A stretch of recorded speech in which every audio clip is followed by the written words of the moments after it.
Hello students. आज का हमारा टॉपिक है redistribution of charges means common potential. तो सबसे पहले हम क्या कर रहे हैं, we are taking two insulated charge conductors A and B having charges Q1 and Q2 respectively and capacitances C1 and C2 and potential difference V1 and V2, right? तो अगर हम ऐसे सिचुएशन में जब ये पढ़े हैं, ठीक है, तो क्या है, हम इस वाले के लिए इक्वेशन लिख सकते हैं। फर्स्ट वाले के लिए Q1 is equal to C1 V1 और सेकंड के लिए Q2 equal to C2 V2, ठीक है, because we are starting the redistribution of charges. तो ये रीडिस्ट्रीब्यूशन कब होती है, जब हम इसको आपस में कनेक्ट करते हैं। And I am talking about the situation जो कनेक्ट करने से पहले की है, ठीक है। पहले Q1 इतना है, Q2 इतना है। तो अब क्या करते हैं हम, इन सेकेंड स्टेज हमने इन दोनों को कनेक्ट कर दिया है by a thin conducting wire. Suppose like this, हमने ऐसे कंडक्ट कर दिया, ठीक है। तो होता क्या है, whenever we connect two conductors in such a way, then if they both are having different potentials, I am taking that situation that they are having different potentials because it is having V1 and it is having V2 potential. So the potential difference is there. That means the charge will start flowing from higher potential to lower potential. Remember this point. Whenever there will be potential difference, right, the charge will start flowing from higher potential to lower potential. यहाँ पे जो हमने positive charge का case consider किया है, ठीक है। तो यहाँ पे क्या है, मान लेते हैं कि इसका जो पोटेंशियल है ए बॉडी का वो ज़्यादा है बी बॉडी के पोटेंशियल से।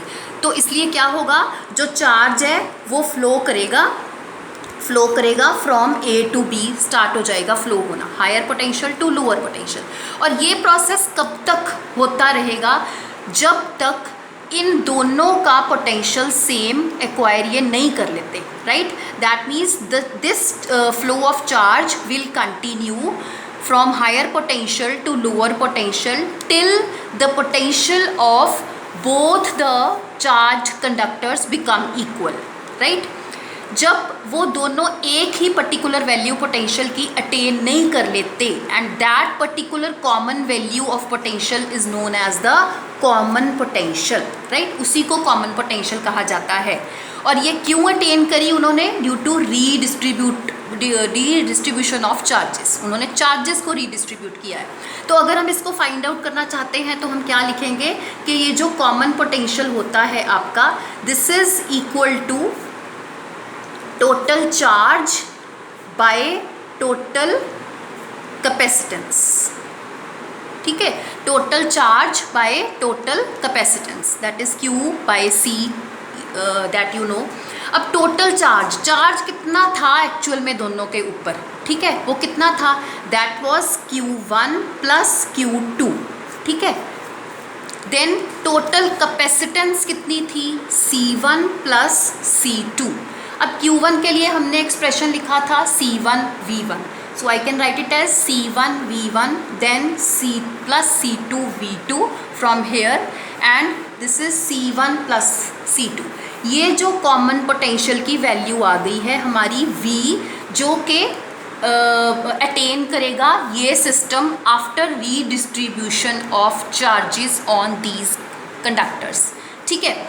अब अगर हम मान लेते हैं कि आफ्टर रीडिस्ट्रीब्यूशन, सपोज कर लो पहले वाले कंडक्टर ने चार्ज जो अटेन कर लिया है, let it be Q1 dash, जो कि इसके पास पहले था Q1, अब हो गया है Q1 डैश ए के ऊपर, ठीक है। और बी के ऊपर जो चार्ज है, लेट इट बी, उसने अब कर लिया है Q2 डैश, जो कि पहले था Q2 ओनली, ठीक है।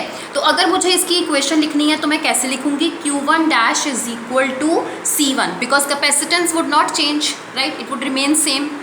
सो C1 इंटू पोटेंशियल कितना अटेन हुआ है, that is common potential V। Similarly Q2 dash क्या बन गया आपके पास, this is C2V। So we have got two equations. So remember this thing कि before redistribution means the situation in which we didn't connect these two conductors। जब connect नहीं किए थे तो Q1 और Q2 की इक्वेशन हमारे पास ऐसे बनती थी, Q1 was C1 V1 is equal to C1 V1 and Q2 is C2 V2। लेकिन जब हमने उसको कनेक्ट कर दिया कॉमन पोटेंशियल अटेन हो गया। उसके बाद चार्जेस क्या आ गए, Q1 dash is equal to C1V and Q2 dash is equal to C2V, and then taking their ratio I get Q1 dash by Q2 dash, V is common, so I get only C1 and C2. इसका मतलब क्या है कि after redistribution वो उनके ऊपर क्या charge आएगा, मतलब the ratio of the charges on those two conductors is equal to the ratio of the capacitances of those two capacitors. So it would become very easy to find out the charge on the capacitors. ठीक है, so remember this relation.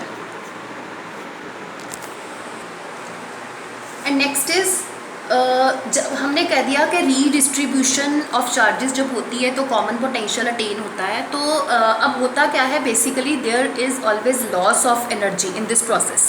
Energy loss अगर करता है, now our work is to determine that whether there is loss of energy और not, what to do.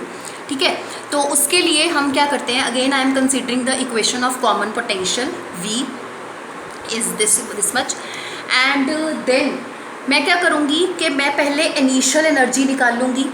ठीक है, initial energy means जब मैंने उन दो कंडक्टर्स को कनेक्ट नहीं किया था, राइट, इनिशियल सिचुएशन। तो इनिशियल सिचुएशन में इसकी जो एनर्जी थी वो क्या थी, half C1V1 square plus half C2V2 square, क्योंकि दोनों की जो क्योंकि हमने किया था कि जब हम इनको कनेक्ट करते हैं तो टोटल एनर्जी जो होती है that is the sum of energies of individual capacitors.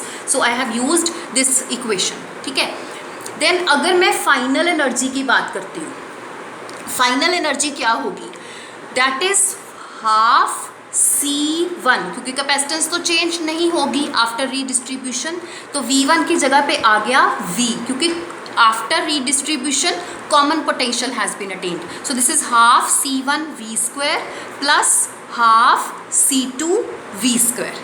ठीक है, यहाँ पे भी V, यहाँ पे भी V, और you can say this is half C1 plus C2V square. ठीक है, देन अब अगर हमें लॉस इन एनर्जी निकालना है, लॉस इन एनर्जी, तो हम क्या करेंगे, we will find UI minus UF। ठीक है, तो let us subtract these two equations. क्या बन गया, half C1V1 square plus half C2V2 square minus half C1 plus C2। अब next is V square. What I'll do, I will substitute the value of V from here in this equation, right? Common potential.